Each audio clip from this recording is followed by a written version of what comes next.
semua sahabat radhiyallahu ta'ala anhum jami'an memosisikan dunia cuman titipan sebagai bekal pulang. Yang punya rezeki siapa? Allah. Yang punya pengetahuan siapa? Allah. Yang punya kehidupan siapa? Yang punya kita siapa? Allah. Rizki itu bisa materi, uang itu rizki, makanan itu rizki, pakaian itu rizki, keturunan itu rizki, ketenangan itu rizki. Jadi yang punya ketenangan siapa? Allah. Yang punya harta siapa? Allah. Yang punya diri kita siapa? Allah. Pertanyaan saya, antum punya apa? Ayo cek. Katanya antum merasa semua punya Allah. Berarti kalau punya Allah, antum itu hanya dititipi. Baik, ingat hukum titipan. Antum harus paham hukum titipan. Titipan itu hanya sementara. Kalau punya, berarti abadi sifatnya. Kalau itu punya antum, kemanapun antum pergi akan dibawa. Kok buktinya antum ke kuburan tidak dibawa? Tuh pakaian antum, kalau merasa punya antum akan dibawa. Jangankan ke akhirat, mohon maaf, alam kubur nggak akan ada yang dibawa. Karena cuma titipan. Titipan itu ketika dititipkan kepada kita, pertama berarti sifatnya sementara. Kedua, kalau sementara berarti ada yang ngambil kan? Baik, boleh nggak kalau pemiliknya mengambil dari titipan itu? Boleh. Baik, boleh nggak kalau saat diambil kita mempertahankannya? Tidak. Boleh nggak saat diambil kita marah-marah? Aneh. Aneh. Makanya rumus titipan itu ketika dititipkan harus siap diambil. Yang ketiga, titipan paling bagus itu adalah ketika diambil dalam kualitas yang menyenangkan pemiliknya. Sekarang pertanyaan saya, mohon maaf, bagaimana Anda menyikapi titipan Allah?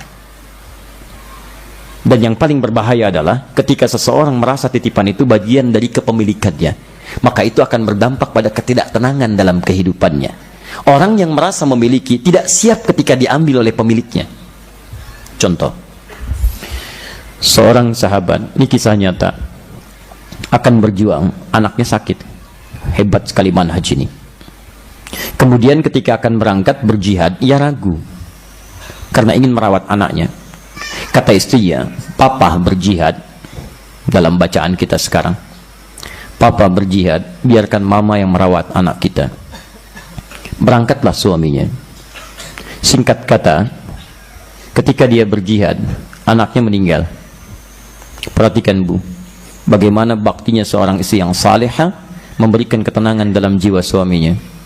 Ketika pulang, dalam perjuangan usai itu, yang ditanya pertama kali pada istrinya adalah, bagaimana anak kita datang? Kata istrinya, papa kan baru datang, mandi dulu, istirahat dulu, makan dulu. Anak kita itu sudah istirahat dengan tenang, sudah tidur dengan nyaman. Maka suaminya merasa tenang dengan ucapan itu. Kemudian beliau mandi, kemudian beliau makan yang sudah disiapkan, dan malam bertanya lagi. Saat ngobrol berdua dengan istrinya ingin menengok, bertanya, bagaimana anak kita? Istrinya bertanya, duhai suamiku sayang, saya punya persoalan. Apa itu? Ada seseorang yang dititipi, kemudian tiba pemiliknya, datang mengambil titipan itu, tapi orang itu marah-marah ingin mempertahankan itu. Belum sempat diteruskan kisahnya oleh istrinya, suaminya memotong, siapa orang itu? Tidak punya adab, tidak sopan, itu kan bukan milik dia, kenapa mesti marah-marah? Masya Allah. Maka istrinya dengan tenang menyampaikan, suamiku sayang, pemilik anak kita sudah mengambilnya, dan selesailah tugas kita yang dititipkan olehnya. Maka seketika itulah diam suaminya, mengalir air matanya, dan mohon kebaikan kepada Allah Subhanahu wa Ta'ala lantas memeluk istrinya dan menguatkan pasangan hidupnya itu. Lihat baik-baik teman-teman sekalian, menangis itu wajar karena itu nilai kemanusiaan. Tapi jika setiap orang sadar bahwa semua apa yang hadir di hadapannya titipan, mudah bagi dia untuk melepaskannya saat tugasnya sudah usai.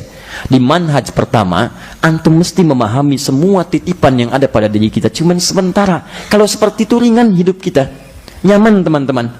Dan hebatnya bedanya Allah dengan manusia, antum kalau dititipkan, dikembalikan titipan dalam keadaan baik, apa respon orang yang menitipkan?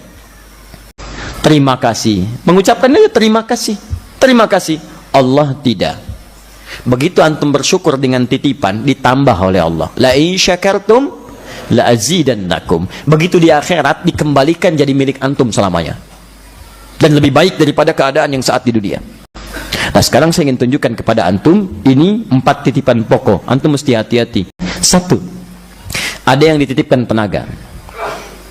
2, ada yang dititipkan pengetahuan. 3, ada yang dititipkan kedudukan. Dan 4, ada yang dititipkan harta benda atau kekayaan.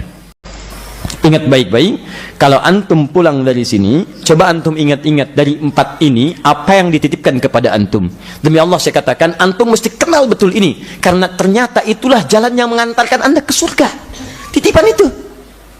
Anda dititipkan pengetahuan, dengan pengetahuan itu, anda bisa meningkatkan ketaatan kepada Allah dengan memahami itu dan menyampaikannya. Turunlah kemudian Quran misalnya, surah ke-47 ayat 19. Fa'lam, maka harus ada ilmu. Annahu la ilaha illallah. Untuk menetapkan tiada Tuhan selain Allah. Anda mencari ilmu. Quran surah 9 ayat 122. Menambah ilmu, menambah pengetahuan, menambah keimanan. Quran surah 58 ayat yang ke-11. Mulai membaca dengan izin Allah dan nama Allah. Quran surah 96 ayat yang pertama. Tapi apa tujuan semua itu? Untuk mengamalkannya. Quran surah misalnya ayat kedua, ayat keempat, ayat surah kedua, ayat ke-44-nya. Surat As-Saffnya dengan segala turunan maknanya. Semuanya ada teman-teman sekalian. Antum yang ketitipan tenaga, ternyata dengan tenaga itu diminta antum beramal. Mulai ke masjid. Awas sebelum punah itu tenaganya. Karena kalau tenaga sudah tidak ada, nggak bisa melangkah lagi. Maka muncul dorongan-dorongan untuk mengaktifkan tenaga ini. Makmurkan masjid. Quran surah 9 ayat ke-18. Ayo jalan, hadirkan. Antum yang ketitipan kedudukan bukan untuk dibanggakan. Kalau cuma bangga, antum telat. Fir'aun sudah duluan. Telat antum. Namrud sudah jagoan, antum ketinggalan.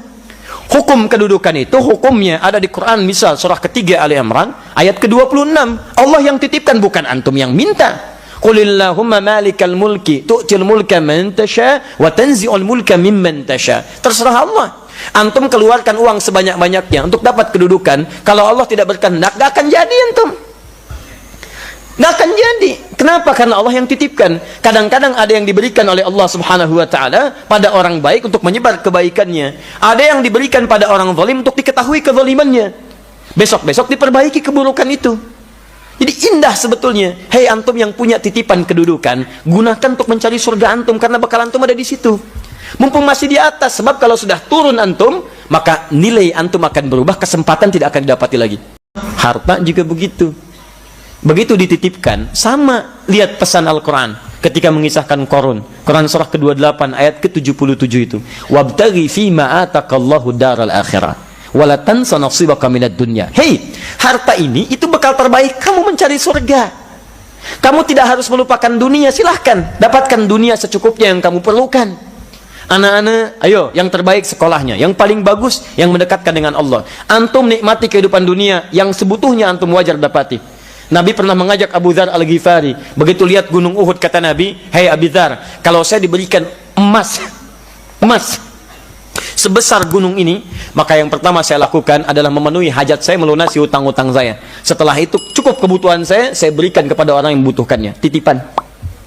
Di kelaman haji kita gunakan dalam kehidupan kita. Kita nikmat dan tidak pernah merasakan kehilangan. Di kadang-kadang saya suka bingung saya. Ada orang merasa rugi pada apa yang dia tidak punya. Aneh itu. Kan yang punya Allah dititipkan pada antum. Kenapa ketika Allah ambil antum merasa rugi? Kalau antum yang punya, antum boleh merasa rugi. Tapi kalau Allah yang punya, Allah akan kehendaki bagaimana harta itu menjadi pahala untuk antum. Makanya mumpung masih ada kesempatan, gunakan pada yang terbaik. Kadang-kadang jalannya dibuka oleh Allah subhanahu wa ta'ala. Antum cuma ikhtiar aja. Jangan fikirkan yang tidak menyenangkannya.